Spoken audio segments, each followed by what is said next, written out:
He was the party prince. He was photographed incessantly, falling out of one nightclub after another. Who rebelled against royalty. He decided he might leave the royal family. Haunted by his mother's death, it destabilized him and caused chaos for years. He struggled to find his way. Being royal for Harry was a burden and a curse.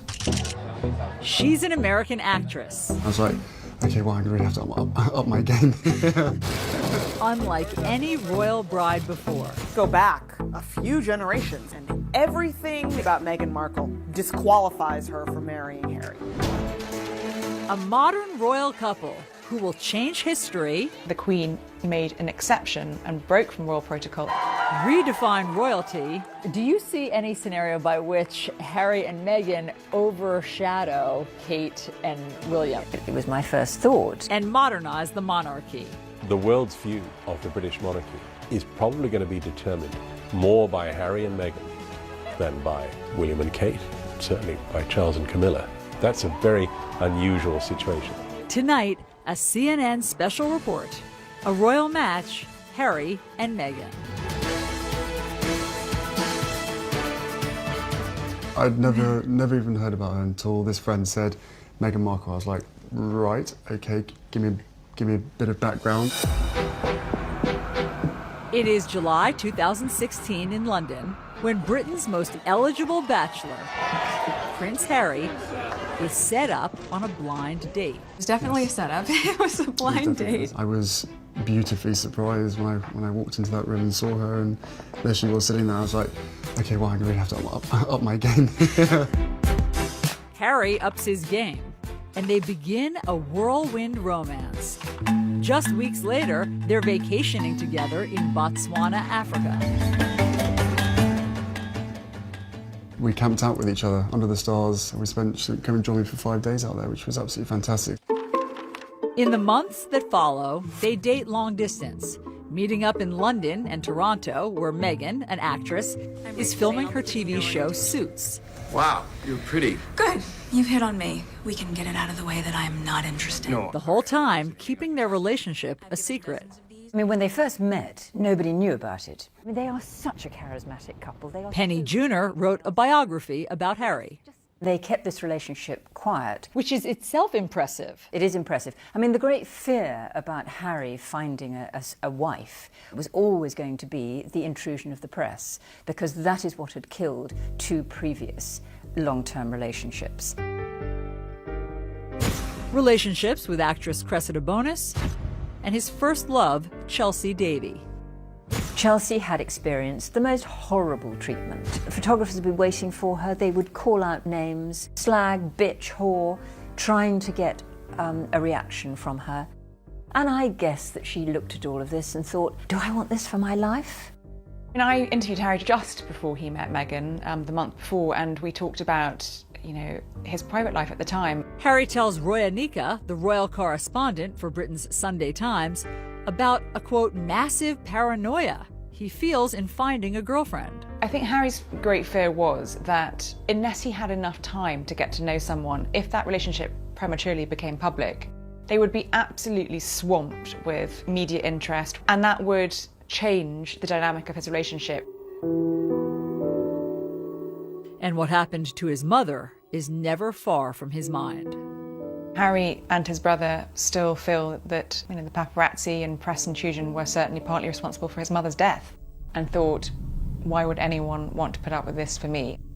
Harry wants to keep his relationship with Meghan private as long as he can. But just 4 months after that first date, the news is out, and the paparazzi pounce once again. I mean, there was a photographer who got inside Meghan's house in Toronto. The paparazzi were camping on her mother's front lawn and following, and harassing all members of her family, anybody really who knew her. Despite starring in a TV show, Meghan is relatively unknown. Now the British press wants to know who she is and if she's fit for the royal family. She was a woman who had been married. People were fascinated by the fact that she was divorced. People were fascinated by her background, her acting, a career woman. How would that work, being with someone in the royal family? That's not what we've seen before. They also have not seen someone biracial dating a member of the royal family. And some of the conversation is blatantly racist. There was one newspaper headline saying, "Straight out of Compton," suggesting that she was from a gang-ridden neighborhood. Afua Hirsch is a journalist and recently wrote a book about race, identity, and belonging in Britain. And would Harry be dropping around for tea in gangland, which was very clearly racially loaded. A whole nother issue exploded, which was the number of rather horrific social media racist comments began to flood in from the darkest, vilest corners of the internet. The royal family responds in unprecedented fashion, with Prince Harry's team releasing a statement confronting the, quote, abuse and harassment Meghan is facing. Very unusual for a statement to come out. No one understands this better than Dickie Arbiter. He was press secretary at the palace for 12 years. He made the point, this is not a game. It's not a game, it's people's lives. And he was very angry, and it was a sort of back-off reminder to what they did to his mother. Why is it that you think that Meghan's upbringing, her race, why did that garner so much attention? In the past, members of the royal family, princes, would have married princesses. And when Harry's father, Prince Charles, was looking for a wife, it was also a requirement that a wife should be a virgin and a member of the Church of England. You just go back a few generations in the royal family, and everything that you can say about Meghan Markle disqualifies her from marrying Harry. Kate Coyne is the executive editor of People magazine. This is precisely why you had Edward abdicating his throne so that he could marry an American divorcee. Elizabeth's sister Margaret was in love with a divorced man and was not allowed to marry him.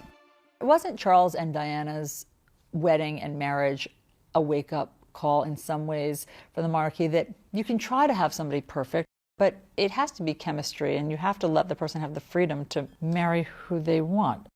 No, well, I think it was a lesson that they've learned. Harry is desperate for history not to repeat itself, and he's anxious to protect Meghan. Harry's statement was the most romantic thing a member of the royal family has ever done. And I think Engagement Watch was on from that moment. It was, let's wait for the ring. The ring comes in November 2017. Prince Harry has announced his wedding engagement to American actress Meghan Markle. And the royal family welcomes Meghan with open arms.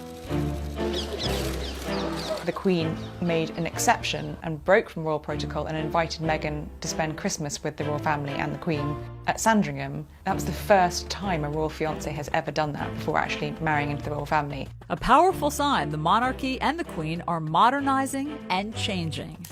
The royal family now is trying to at least be much more reflective of society, and the Queen, first and foremost, wants her grandson to be happy. And that happiness is something Harry has been searching for most of his life. When we come back, the moment that changes everything. He didn't really deal with what life without her meant. It destabilized him and caused chaos for years.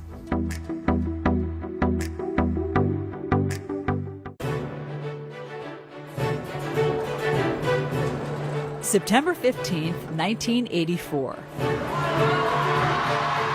Prince Henry Charles Albert David is born. Harry came into the world very different to his brother, who was heralded as the next in line to the throne of England. But Harry was the spare. Paul Burrell was Princess Diana's butler. So all through Harry's formative years, he always knew that he was second. He was always referred to as the spare, just always second best. And I think that had a profound effect on Harry. His childhood is also impacted by his parents' marital troubles. Harry grew up in a very tricky household. The prince and princess were never happy together, in a marriage that had failed before it even began. And I remember the times when Diana was shut away and quiet or crying, and the boys would write little messages. Please don't cry, Mummy. and they would put it under the door. When Charles and Diana divorce, it hits Harry hard. Then, 1 year later, his mother is killed. Harry is just 12 years old. This incredibly loving figure who had given him so much warmth and comfort in what was a very difficult childhood and extraordinary upbringing was suddenly gone. I remember Harry coming back to Kensington Palace shortly after the funeral, and he ran down the corridor and flung himself into my arms and cried. And his tears wet my shirt through. He was devastated. Got the phone and Harry later admits to ITV he has deep regrets about his final phone call with his mother. I can't really necessarily remember what I said, but all I do remember is probably, regretting for the rest of my life how short the phone call was. And if I'd known that that was the last time I was going to speak to my mother, the things I would have said to her. Looking back on it now, it's incredibly hard. I have to sort of deal with that for the rest of my life. Guilt and grief he never expresses at the time. I think it was a classic case of don't let yourself think about your mum and the grief and the hurt that comes with it, because it's never going to bring her back, and it's only going to make you more sad. People deal with grief in different ways, and my way of dealing with it was by just basically shutting it out, locking it out. Prince Harry arrives here at Eton, the prestigious boys' boarding school, the year after his mother's death. And though he moves into the same house as his older brother William, Harry reportedly struggles academically and is miserable. Diana always said that she never wanted Harry to go to Eton because he would be compared to his brother's success. And she thought this would be the undoing of Harry's confidence. Prince Harry said that he decided that he was going to be a bad boy. Journalist Angela Levin interviewed Harry last year at Kensington Palace. So that the reason he didn't do well there was partly his fault. It was deliberate. In 2002, headlines emerge of Harry's drinking and marijuana use. For the first time, Harry is facing the public pressure that comes with his famous family. Did it seem to Brits that it was more than just typical teenage antics? Teenagers do drink too much. They do behave badly, it's all part of the growing up process. But I personally was worried that there was something deeper. There was a touch of self-medication going on. After graduating from Eton, Harry escapes to Africa during his gap year for humanitarian work. It was an escape from this heavy-duty world of royalty, always being watched, always being photographed. He could be very ordinary. He spends 2 months in Lesotho with children in need and others whose parents died from AIDS. He could see that there were holes there in their lives. And I think absolutely he saw in them something that he felt was missing in his life: care, love and attention, the loss of his mother. Harry not only falls in love with the children and the country, he begins a serious romance with a wealthy girl from southern Africa, Chelsea Davy. She's very free-spirited, not someone who felt bound by royal protocol or tradition, and also shared his love of Africa, and the two of them travelled extensively throughout Africa together. Chelsea remains a constant in Harry's life for years to come. She also came into his life at a time when he was missing that female figure to support him, and I think Chelsea did that and understood him, and she could understand that he'd been through a very difficult time and was still going through a very hard time. A very hard time that Harry struggles to overcome.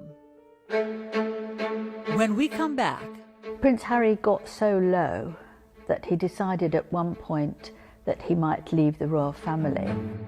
And then Meghan Markle's struggle with her biracial identity. She has heard the names her mother has been called, and she's well aware that that is happening for one reason only, and it's the color of her mom's skin.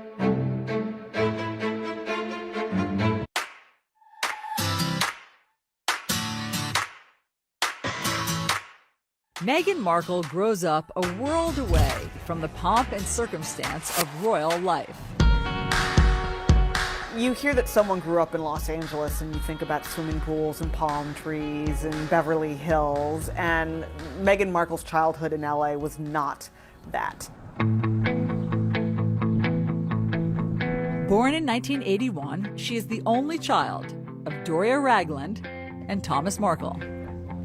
Meghan's father was a lighting director for a number of shows in the Los Angeles area, most notably Married with Children. He eventually became the director of photography, and that was the sort of behind-the-scenes, less glamorous side of Hollywood.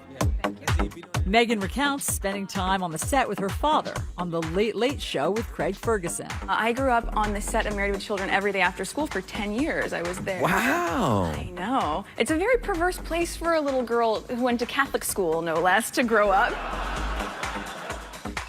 Meghan certainly had every reason to be dazzled by TV, film, the whole on-camera experience from a very young age because she grew up around it. We all knew she wanted to be an actress. Christine Knutson is Meghan's former teacher.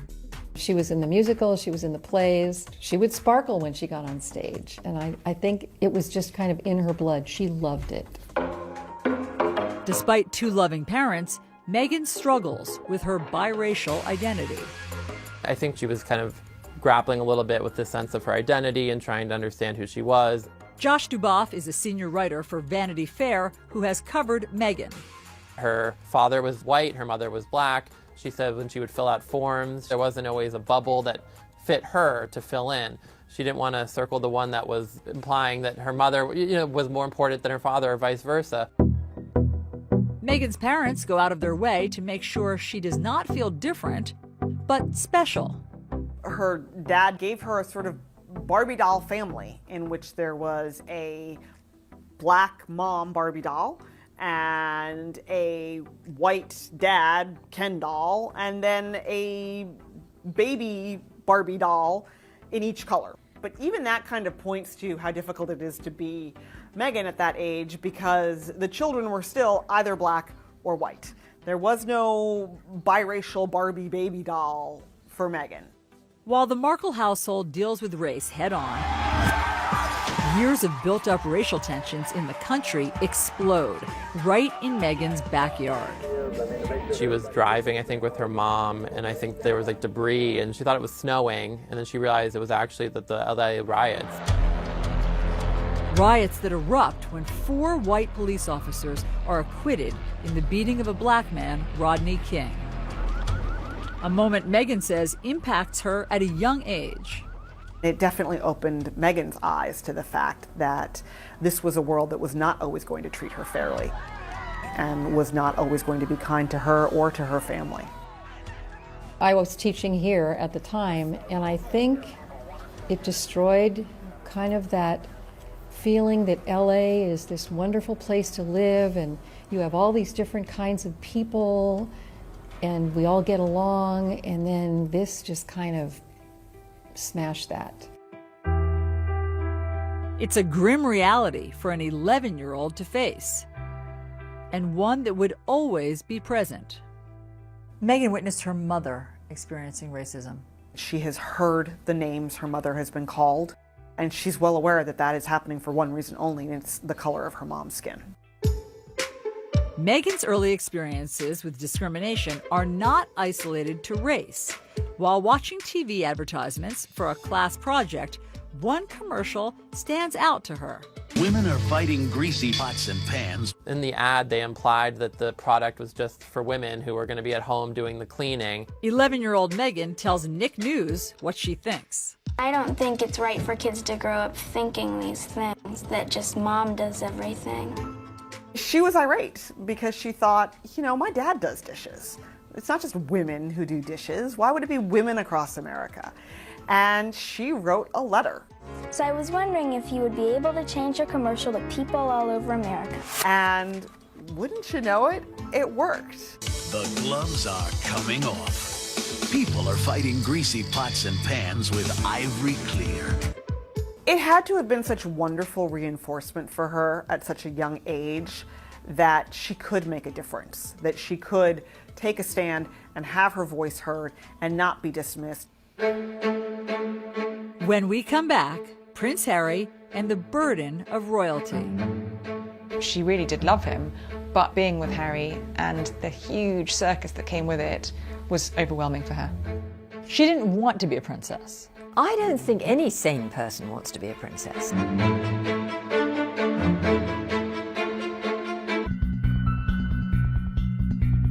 Outrage around the world after Britain's Prince Harry shows up at a costume party dressed as a Nazi, sort of Nazi. And that just seems like a moment of extremely bad judgment. It was a moment of complete and utter thoughtlessness. You know, he was young, he was very troubled, and he was drinking far too much. And he was a bit of a loose cannon. At just 20 years old, Harry is earning a reputation as reckless and self-destructive. He was photographed incessantly after he left school during a sort of gap year, falling out of one nightclub after another. And he has a run-in with the paparazzi that leaves a photographer with a split lip. For many years, it was a real worry about what would happen to Harry because he didn't seem to want to be a royal. He really kicked against it. He wanted to be a normal human being.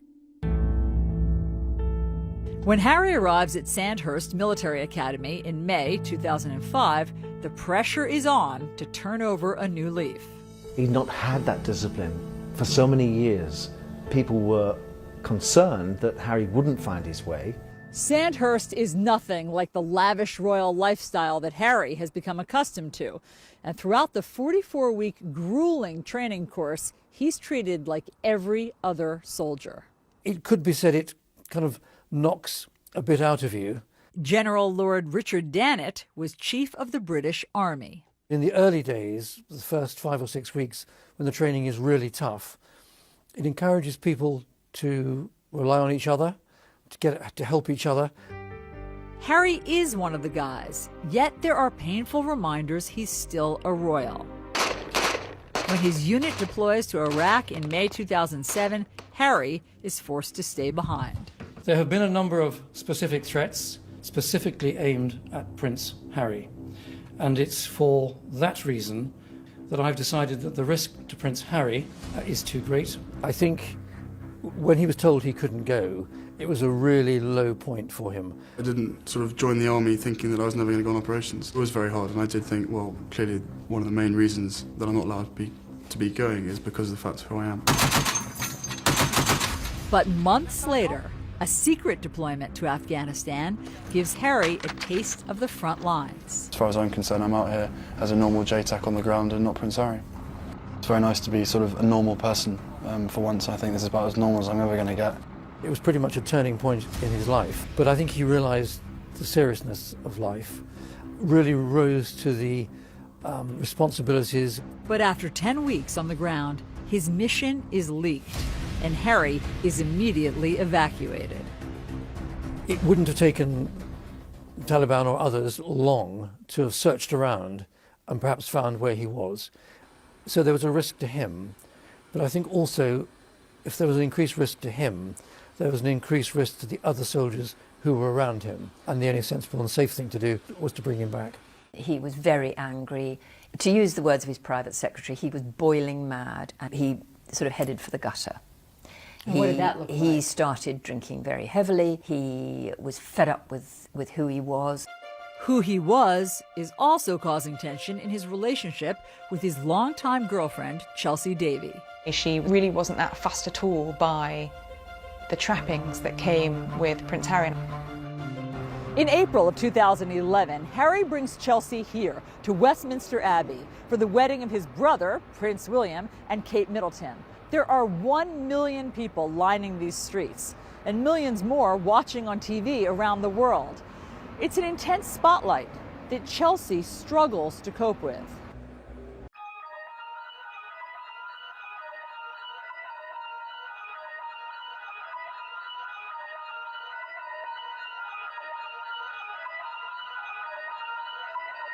You reached the peak. Oh my God.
And actually she was very determined that that would not be her life, and she wanted a career of her own, and ultimately I think that was one of the things that ended their relationship. She didn't want to live inside the goldfish bowl. Harry does not either, and he is determined to return to the battlefield. When he came to see me, he sort of sat rather slumped in a chair and said, "The trouble is, I can't be like a normal young man." But that time in Afghanistan had given him 10 weeks to be a normal young man, and he desperately wanted to replicate that again. And he accepted, and his private secretary accepted, that probably the only way he could go back was within the anonymity of being inside a helicopter, and he'd therefore need to learn to fly a helicopter. After 2 years of training, Harry not only becomes an Apache pilot, he is the top gun on his weapons course. He got it on his own. It wasn't because he was a prince. He actually had to fight really hard for it. He was one of the very top Apache attack helicopter pilots. Harry returns to Afghanistan in September 2012. He did exceptionally well. Brigadier Neil Sexton was Harry's commander on the ground. You go out there with the anticipation of having to use the Apache's weapon systems and to bring them to bear without any collateral damage, and also to conduct yourself in a way that's safe in the most demanding of environments. I actually believe that his success on those Apache aircraft was the making of Harry. I think Harry, who had spent all his life being second best to his brother, being the spare, suddenly found something that he could do, and could do better than anybody else. And that gave him confidence that he had never ever had before. And it changed him, I think. When Harry leaves the army after 10 years of service, his future is uncertain. I don't think there are any career options for a royal prince. It's easy for William. He's heading towards the throne. I think being royal for Harry was a burden and a curse because he was only the spare.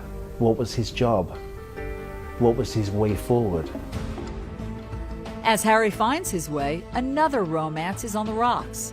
This time with his girlfriend of 2 years, Cressida Bonus.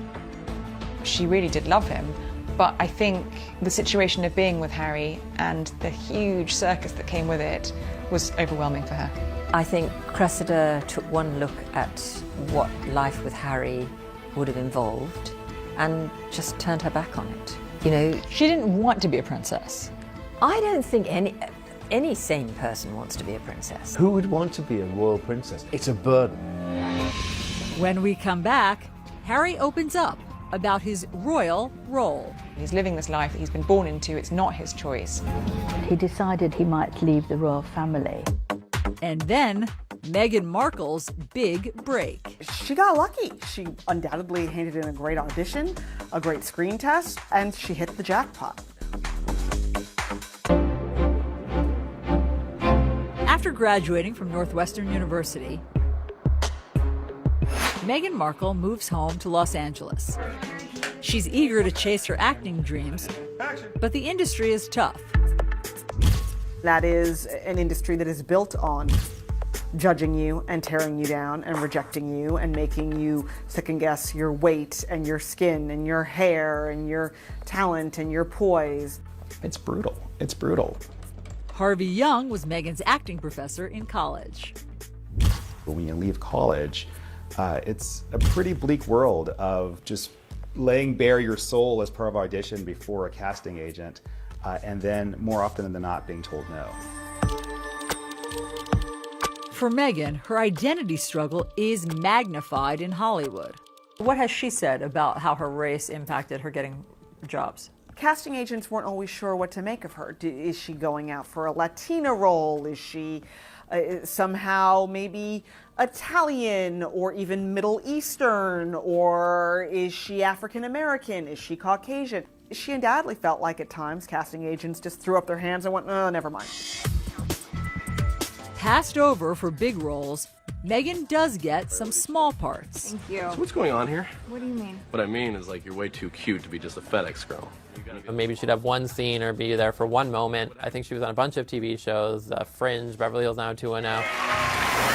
She was famously a deal or no deal girl. She had her little moment opening one of the briefcases. She has said that her 20s were brutal. Meghan struggled a lot. To become a successful actress, to be able to make a living, that's like winning a lottery ticket.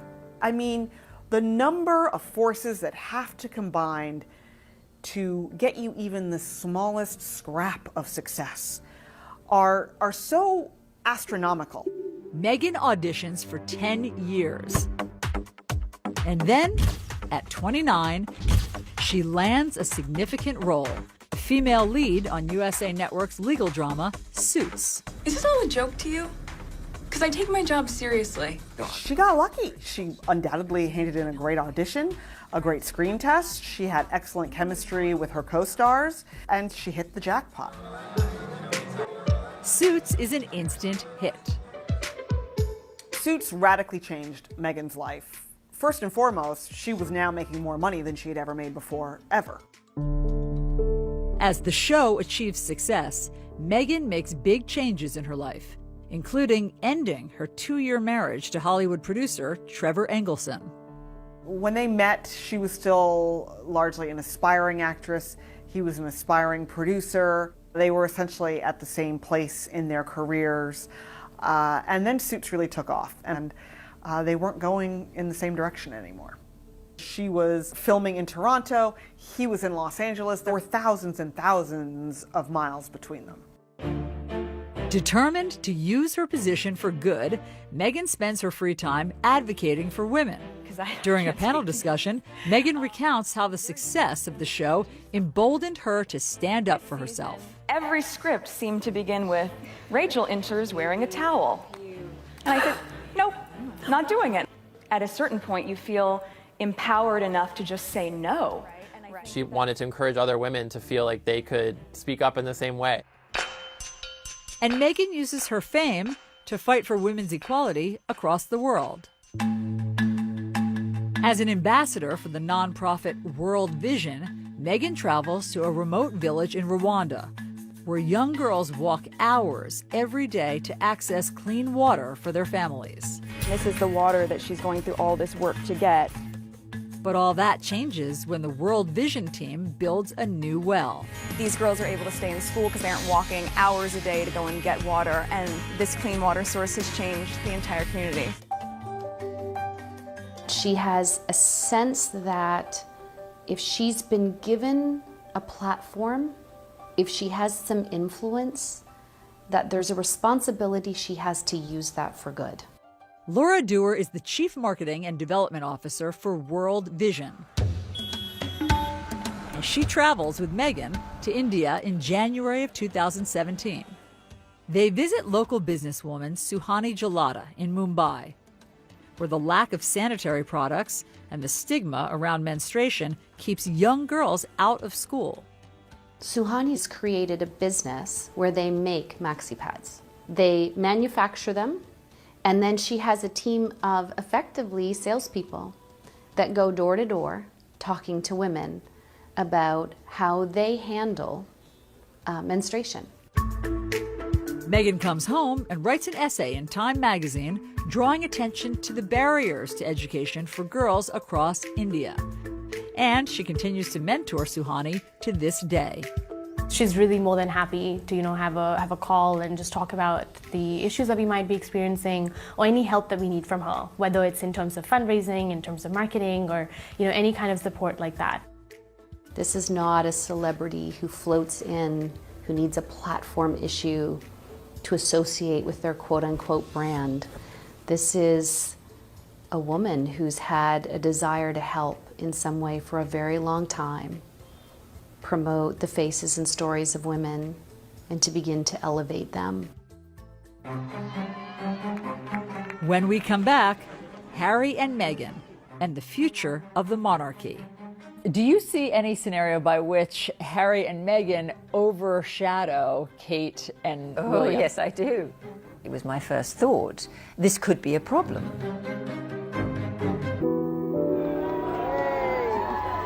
Summer 2017. It's been 20 years since Princess Diana's death, and Prince Harry is speaking about it for the first time in a documentary for the BBC. When you're that young and something like that happens to you, I think it's lodged in your heart and your head, and it stays there for a very, very long time. For nearly 2 decades, Harry says he held back his grief. He didn't really deal with what life without her meant, I think, for a very long time. And then when he did finally confront it, it destabilized him and caused chaos for years. I spent a long time in my life with my head buried in the sand, thinking, I don't want to be Prince Harry, I don't want this responsibility, I don't want this role. Look what's happened to my mother, why does this have to happen to me? Harry even considered a drastic move. Prince Harry got so low that he decided at one point that he might leave the royal family. He's living this life that he's been born into, it's not his choice. And I think he felt at times very cross about that. Did Diana's death affect Harry differently than William? Harry was that much younger, and interestingly enough, last year he admitted for the first time to mental health issues. And you can't help but having a mental health issue in terms of having lost a parent, not being able to grieve in the same way as you or I might be able to do. He wasn't able to do that, so he'd bottled it all up inside him. Now, Harry is letting it all out, sharing his struggle as part of his Heads Together campaign with Prince William and Kate to end the stigma around mental health. I never really talked about losing a mum at such a young age. I always thought to myself, what's the point in bringing up the past? It ain't going to change it. It ain't going to bring her back. And when you start thinking like that, it can be really damaging. And Harry ultimately chooses a future he hopes would make his mother proud.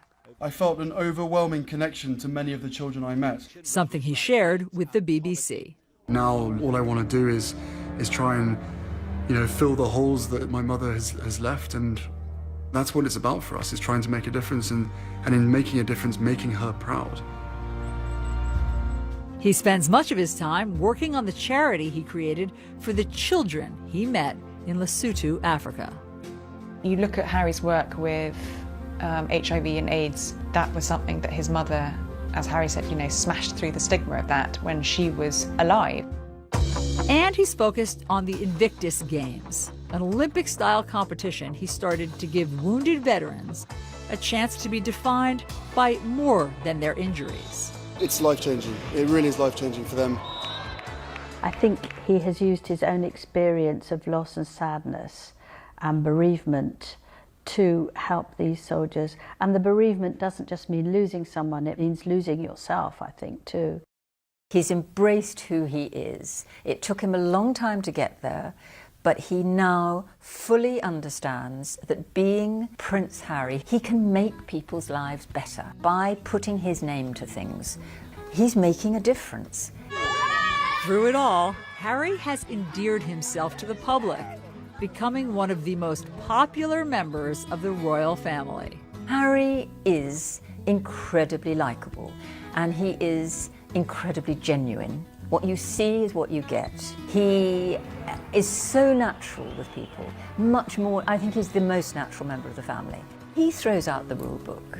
And that makes him enormously valuable to the monarchy. The courtiers at Buckingham Palace used to say, "What are you going to do about Harry?" And now they're saying, "What are you going to do with Harry?" Because Harry is a magic bullet.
As Harry helps carry the monarchy forward, he will continue to do things his own way, like proposing to the woman he loves, not someone British royalty might expect.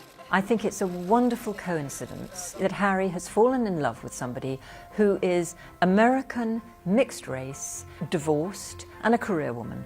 She is very representative of our society today, and I think that makes the monarchy much more user-friendly. And in Meghan, Harry has found someone who can cope with the role and is not afraid of the spotlight. Meghan was utterly enchanting when she appeared for the first time in Nottingham. She behaved as though she'd been doing it all her life. On Saturday, May 19th, Harry and Meghan will get married here on the grounds of Windsor Castle in St. George's Chapel. It will be a very traditional wedding for this very modern royal couple. Meghan and Harry love story is a terrific story. It has unlimited fairy tale appeal. I heard you were amazing in Chicago. She does what she feels comes naturally. And Harry is the most relaxed member of the royal family. Do you see any scenario by which Harry and Meghan overshadow Kate and Oh, William? yes, I do. I do. I mean, this is immediately was my first thought. You know, this could be a problem because Harry and Meghan are a very compelling couple. They're very charismatic and very relaxed and easy. The cameras will follow them. William and Kate there's a much more rigidity to them, as possibly there has to be because he is going to be king. To some who have known the family well, Harry and Meghan will play a critical role in the monarchy's future. The world's view of the British monarchy is probably going to be determined more by Harry and Meghan than by William and Kate, certainly by Charles and Camilla. That's a very unusual situation. The royal family need Harry to bridge the gap between the people and the monarchy, because without that connection, the royal family wouldn't survive. As he has his whole life, Prince Harry will likely continue to be a star in the royal show. With his irresistible appeal, down-to-earth charm, and, like his mother, a natural ability to connect. With Meghan by his side, this modern royal couple are on course to redefine Britain's most famous family and change the monarchy forever.